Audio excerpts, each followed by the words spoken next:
भारतीय परंपरेनुसार नाट्यशास्त्राची निर्मिती देवांच्या विनंतीवरून झाली. पुराणकथानुसार जेव्हा सत्ययुगातील लोक धर्माचरण करणारे होते तेव्हा कलह किंवा दुर्गुण नव्हते. पण पुढील युगांमध्ये अधर्म वाढू लागला. लोक भटकत राहू लागले. त्यांच्या मनात विकृती येऊ लागली. तेव्हा इंद्र आणि इतर देवतांनी ब्रह्मदेवाकडे विनंती केली की लोकांना योग्य मार्गावर आणणारे ज्ञान, मनोरंजन एकत्र देणारे काहीतरी निर्माण करा. त्यावर ब्रह्मदेवाने पंचम वेद म्हणून नाट्यशास्त्राची निर्मिती केली आणि ते भरत मुनींना प्रदान केले. नाट्यशास्त्र हे एक प्राचीन भारतीय ग्रंथ असून त्याचे लेखक भरत मुनी आहेत. हे ग्रंथ नाट्य, अभिनय, नृत्य आणि संगीत यांचे शास्त्रीय विवेचन करणारे महत्त्वाचे ग्रंथ मानले जाते. पूर्वरंग संपन्न झालेला आहे. आपण आतापर्यंत जे जे आत्मसात केले आहे त्याचा अभ्यास करूया. ही नाविन्यपूर्ण कला आहे. यात कुठल्याही प्रकारची चूक होता कामा नये.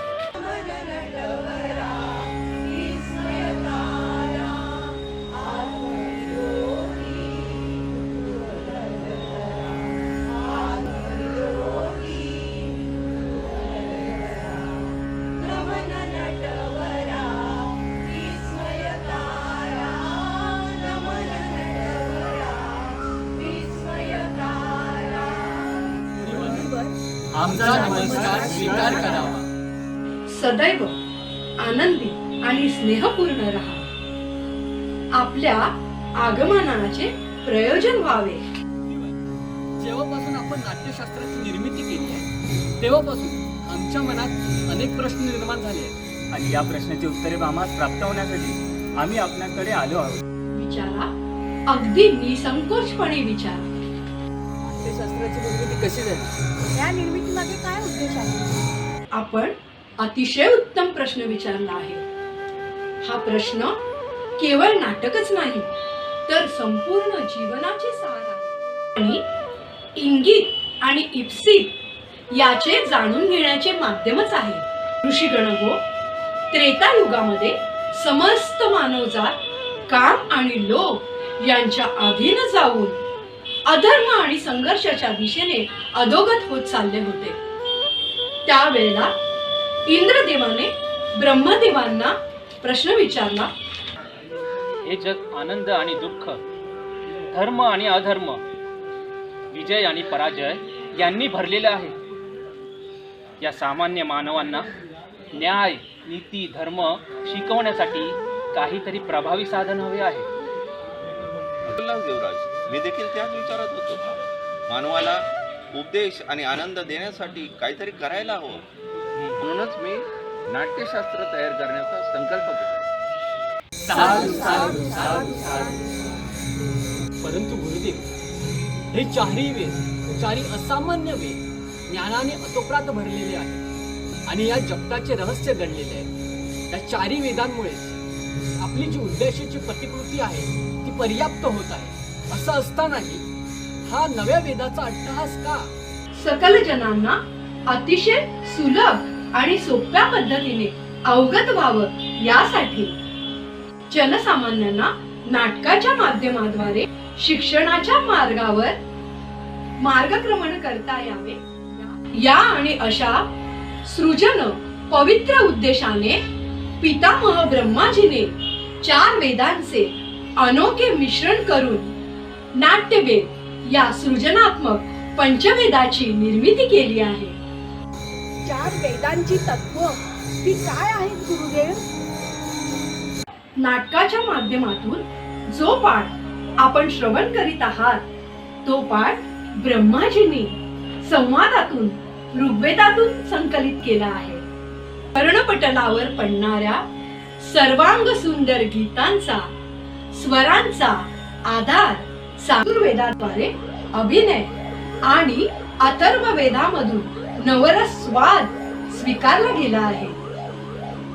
गुरुदेव, नाटक केवळ देवदेवतांसाठी निर्माण केले का? निश्चितच नाही.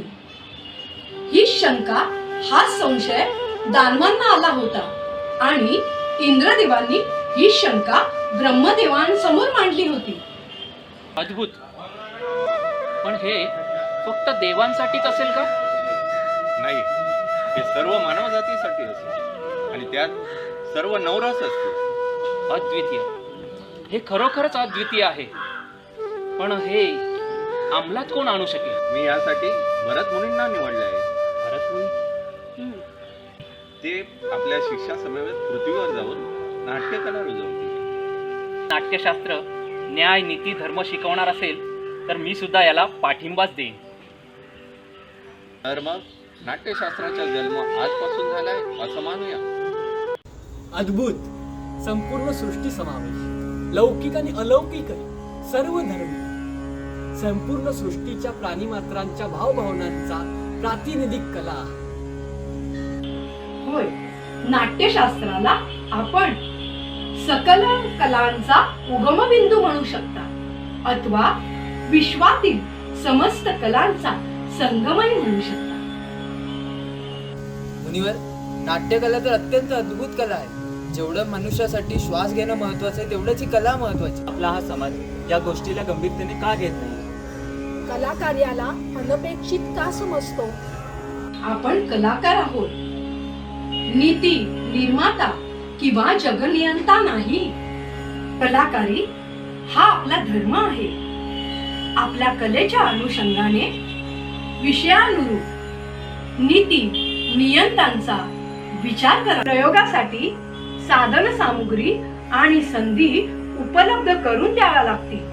नाटक ही केवळ कला नाही, तर तो समाजाचा आरसा आहे. नाटक हे समाज मानवाला सत्याच्या मार्गावर आणणारे सृजन साधन आहे. रंगमंच नेहमी जात धर्म या भौगोलिक सीमा पलीकडे जाऊन मानवतेची शिकवण देतो. आज देखील रंगमंच समाजातील विषमतेला दूर सारून एकता बंधुता असे भाव निर्माण करतो. ही सृजनात्मक भावना या भूमीवर निश्चितच स्वर्ग निर्माण करू शकते. निसंदेह मुनिवर, कलेविना समाज म्हणजे भावना शून्य पशूंचा समाज. या आणि अशा अपेक्षांमुळे कला आणि कलाकारांना योग्य ते स्थान मिळावे ज्याचे ते हक्कदार आहेत. मी या नाट्यशास्त्राला पंचमवेद म्हणून संबोधिले आहे. पाचवा वेद, सकल वेदांचे सर्व समावेशक ज्ञान. ऋषीगण, माझे रंगकर्मी आपल्या स्वागतासाठी आणि आपल्या नाट्य प्रस्तुतीच्या तयारीसह आपली प्रतीक्षा करत आहेत. चला तर आपण सारे जाऊन नाटकाच्या सादरीकरणाचा आस्वाद घेऊया. प्रगती व्हावी या राष्ट्राची, पूर्ण व्हावी मनोकामना, हर्ष फुलावे सृष्टीमध्ये, जगी रुजावी हर्ष भावना, सुजलाम सुफलाम धरतीचा आधार, निरभ्र आकाश, नित्य निर्भय सज्जन राहो, दुर्जनांचा व्हावा नाश, व्हावा नाश, व्हावा नाश.